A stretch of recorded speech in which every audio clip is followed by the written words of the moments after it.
Tonight, we welcome Senator Ted Cruz to our center seat. Joining him on the panel, syndicated columnist George Will, Mara Elias, national political correspondent of National Public Radio, and Jonah Goldberg, senior editor of National Review. Senator, thanks for being here. Brett, it's great to join you. I want to start with today's vote on TPA, the trade agenda. You were a big supporter of trade, and you spoke out about it. You wrote even a column with Paul Ryan about it. But today you voted against it. I did. Why? Well, I'm a big supporter of free trade. I campaigned in support of free trade. And the first time it came up in the Senate, I voted in favor of Trade Promotion Authority. But two things have changed since that first vote. Number one, WikiLeaks released the text of a portion of the Trade and Services Agreement that explicitly contemplates changing immigration laws of member countries. Over and over again, we'd been assured there were no changes in immigration laws. That leak was one material change. And then a second material change was the backroom Washington deals that were cut on the Export-Import Bank. The Export-Import Bank is a classic example of corporate welfare, and it appears now that leadership cut a deal to reauthorize this cronyism, hundreds of billions of dollars of taxpayer dollars on the line to help giant corporations as the price for TPA. And the two together were too much, and so I voted no. You know, Senator, it seemed to catch your leadership by surprise, and you have done that numerous times. Your leadership often is not happy with you. Legislatively, working with Republicans, is that a problem? You know, leadership in Washington is not listening to the American people back home. I'll tell you, as I travel the country, I ask groups gathered all over the place, how many of y'all are frustrated with Republican leadership? I've yet to see a crowd where every hand doesn't go up. And the reason is, over and over again, this is a great example. When Trade Promotion Authority was in the House, a group of conservatives came to the Speaker and said, we'll give you the votes you need to pass this. If you agree to let the Export-Import Bank die, let this massive corporate welfare program die, which it's going to do under current law. Leadership said no.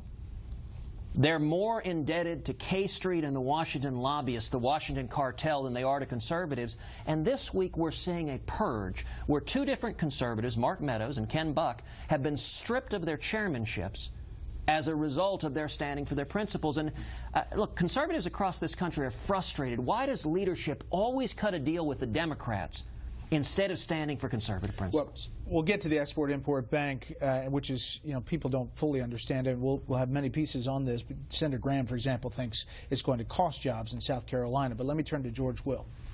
Senator, in less than 16 hours, the Supreme Court might hold that subsidies have been illegally distributed through exchanges not established by the states. If they hold that way, 6 million or so Americans might suddenly lose their health insurance. There will be a move in Congress among Republicans to extend the subsidies for 17 months to get into the next president's tenure. Could you support that? I could not. Under no circumstances should Republicans in Congress extend Obamacare. If the Supreme Court rules as many observers expect, it will conclude that the Obama IRS violated federal law and illegally imposed billions of dollars of taxes on millions of Americans, millions of young people who are working right now. The Obama IRS is extracting taxes from them. And if the Supreme Court concludes that President Obama violated the law, the last thing Republicans in Congress should step up and do is codify his lawlessness and extends the subsidies. But the 6 million people who will be out of health insurance had to buy it. There was a mandate. They relied on this. Are they just, what do you say to them, tough? What I say is we should use this opportunity to address the real problem, which is that Obamacare has driven health insurance premiums through the roof. Remember, President Obama promised the average family's health insurance premiums would drop $2,500 under Obamacare. In actuality, the average family's premiums have risen $3,000. I've joked on the campaign trail. Every family whose premiums have dropped $2,500, they should vote for Hillary Clinton.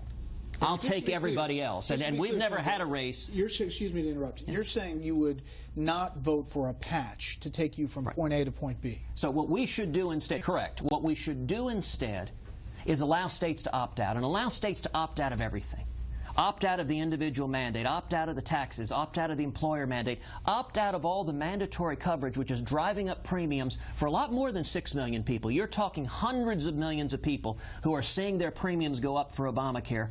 And let states also opt out of the taxes, opt out of the medical device tax, opt out of the investment tax, opt out of all of the crushing costs. And what that means, if a state like California or New York decides they want Obamacare, they want to pay the taxes, they want to lose the jobs, they want people forced into part-time work, let them choose that. But I can tell you other states like Texas, we would choose economic growth and helping everyone rather than sticking with this failed law that isn't working. Maura. Is there Cruz care? Is there a Ted Cruz replacement for Obamacare? We absolutely need health care reform after repealing Obamacare. And I'll tell you what I think one of the real distinctions in 2016 is I am campaigning every day on repealing every single word of Obamacare. But what are you replacing it with? What you replace it with is something that expands competitions and that empowers consumers and disempowers government from getting between patients and their doctors. And 3 specific reforms. One, you let people purchase health insurance across state lines. That creates a 50-state national marketplace that lowers cost and gives you more choices, which expands access. Number 2, you expand health savings accounts so that people can save in a tax-advantaged way for routine health care. And number 3, you work to de-link health insurance from employment so that health insurance is portable. You or I lose our jobs. We don't lose our life insurance or our car insurance or our house insurance. There's no reason we should lose our health insurance, and that's what causes much of the problem of pre-existing conditions. We should be empowering patients, not putting government bureaucrats between us and our doctors. Senator, we will talk international issues. Start with Jonah Goldberg. Senator Cruz on center seat. And we're back with our panel and Senator Ted Cruz in our center seat. Okay, Jonah. Senator, on the issue of ISIS, as I understand it, your position is really full-throated air campaign plus arming the Kurds. Yes. You haven't really talked about arming the Sunni tribes. We can leave that out for the moment. But is it really plausible to think that the Kurds, no matter how many arms you give them, are going to liberate Mosul? They're going to, they'll protect their own borders, but they're not. Is it realistic to expect them to do much more than that? What is plausible is that, number one, air power, when used aggressively, can have a dramatic impact. Right now, we've got such restrictive rules of engagement that it is more a pinprick strike. It is a bomb here, it's a missile there. I've characterized it as photo-op foreign policy, rather than using concerted, overwhelming air power to take out ISIS. Secondly, you're right, the Kurds can't solve everything. But they're right now fighting and winning on the ground, and it is a miracle that they are, because ISIS is using U.S. military equipment they've seized in Iraq. The Kurds' equipment is hopelessly outclassed, and yet they're fighting this administration because it is obsessed with seeking conciliation between the Sunni and Shias and uniting Iraq. It sends weaponry to Baghdad that doesn't pass it on to the Kurds. That doesn't make any sense at all. We ought to use the Kurds as boots on the ground, along with overwhelming air power. Now, that could likely involve embedding more special forces in to target that air power, but I think our principal boots on the ground can be the Kurds, and we should be giving them the tools to defeat ISIS. Senator, we asked Twitter and Facebook to weigh in. Tom Pinkerton wrote this: how will the foreign policy of Ted Cruz specifically differ from that of Barack Obama and George W. Bush? Markedly different. Yes.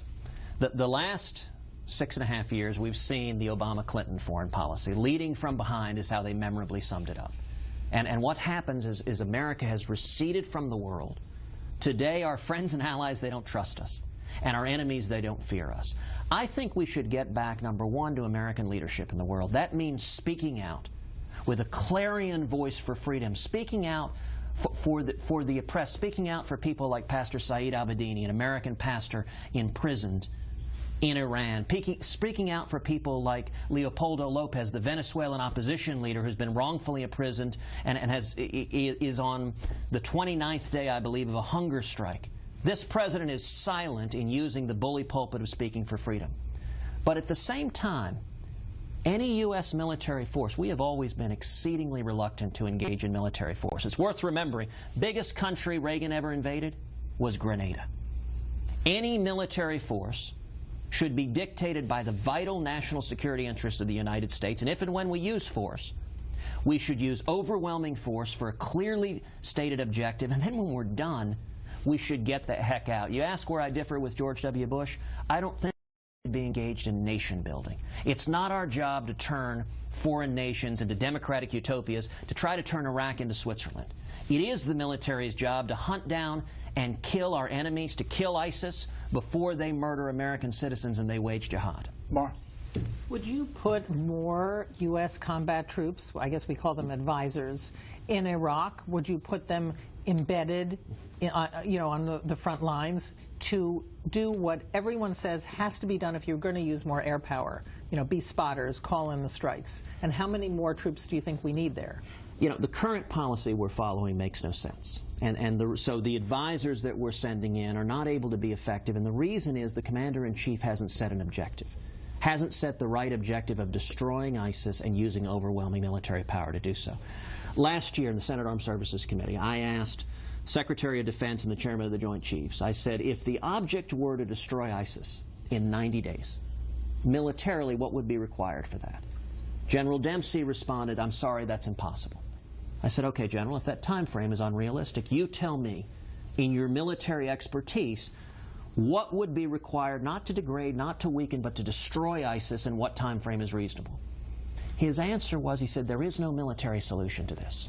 We have to change the conditions on the ground, the poverty, so that young men are not attracted to radicalism. Now, with all respect to General Dempsey, that's utter nonsense. The answer is not expanded Medicaid in Iraq. And the problem with our military strategy is the commander-in-chief hasn't laid an object. We are going to make it so that if anyone joins ISIS, he is signing his death certificate. Right now, radical Islamic terrorism, it is the perception of many that ISIS is winning. And that only strengthens them. And the reason is the commander-in-chief hasn't laid out the objective. On the question of boots on the ground, there are some politicians in Washington that beat their chest. They want to show they're tough, so they say absolutely boots on the ground. There are others who say never boots on the ground. I think that question should follow the expert military advice once the objective has been set by the commander-in-chief of destroying ISIS. No specific number. It's not an arbitrary number for armchair generals who are politicians. Yeah, but you want to be president. But as president, I wouldn't be making the day-to-day combat decisions. The job of the commander-in-chief is to lay the objective out.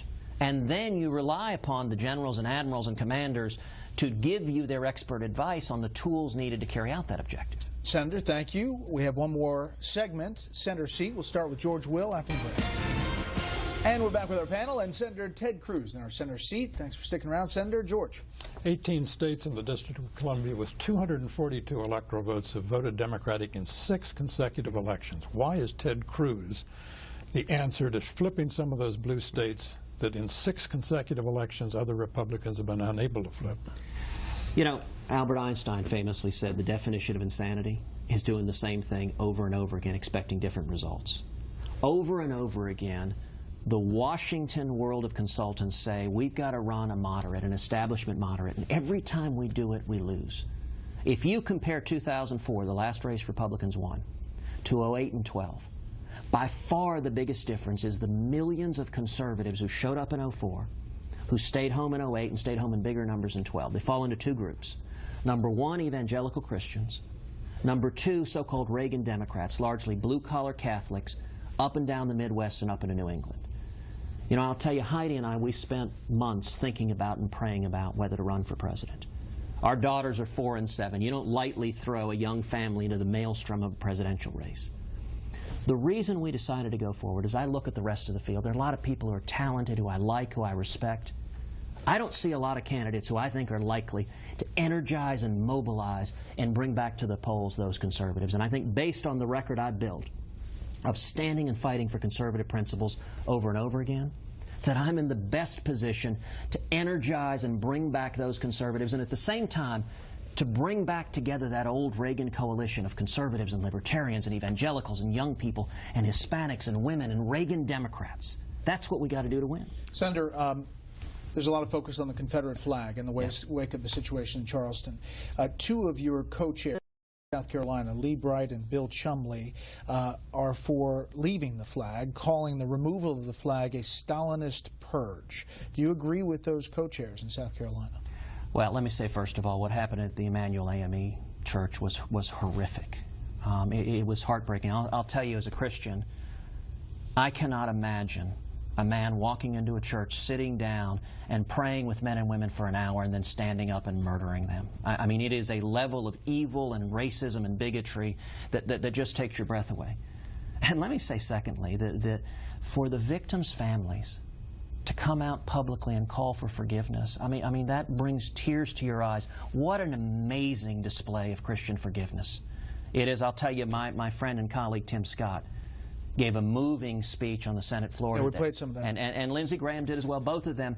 And Tim talked about the incredible forgiveness of those families. On the question of the Confederate flag, lots of people like to focus on that. I think we should start by coming together, lifting up the families who were murdered in prayer and looking for ways to come together. I think the question of the flag is a question for South Carolina to decide. Now I will say this. I commend Governor Nikki Haley and Senator Tim Scott and Senator Lindsey Graham. They came out together and they're leading. And I understand this is an issue that evokes strong passion. I understand people that see in the flag signs of racism and slavery, the original sin of this nation. I also understand others who see an historical legacy that they don't want their ancestors forgotten. And I think it's wrong for a bunch of people who aren't from the giving state to parachute in to South Carolina and dictate what they should do. But I'll commend the leaders there for standing up and leading. I'll tell you, in Texas, you know, my former general counsel, who succeeded me as the Solicitor General of Texas, just won a case before the U.S. Supreme Court upholding the right of the state of Texas not to show the Confederate flag on a license plate. So my state of Texas has taken a different path, but this is a question for South Carolina. All right, Senator, thank you very much. Senator Cruz has a hidden talent on the campaign trail, apparently. Impressions. JFK said, "Some men see things as they are." And ask why. I see things that never were. And ask why not. We shall fight in the fields and in the streets. We shall fight in the hills. We shall never surrender. Mike Lee, I am your father. President Obama called me. He said, "Jay, if you like your job, you can keep it." So, I mean, you have a De Niro? I mean, you got everything else. Well, look, a good impression is great, but a bad impression is even better. That's right. Senator Cruz said